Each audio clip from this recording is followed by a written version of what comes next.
Buenos días tengan ustedes. Aymara fácil para todos. Aymar aroja hasa yatecaña. Lección número 12. El verbo. Hakirinaka unay imana utjata. El significado de verbo. Hakirinaka unay imana utjata. Ahora trataremos el verbo dormir, que significa iquiña. Verbo dormir, iquiña. Vamos a hacer el plural como siempre acostumbramos a hacer en el castellano. Singular, sapa. Singular, sapa.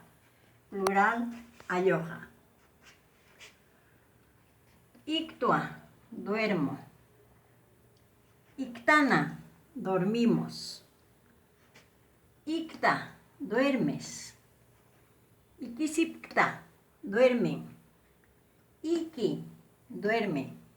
Iquisipqui, duermen. Ejemplos.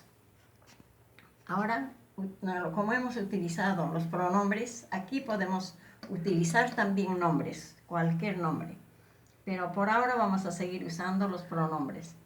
Nayaja ictua, yo duermo. Nayaja ictua, yo duermo. Humaja icta, tú duermes. Humaja icta, tú duermes. Hupaja iki, él duerme. Hupaja iki, él o ella duerme.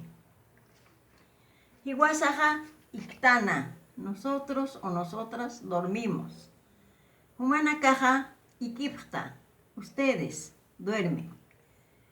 Humanakaja ikipta, ustedes duermen.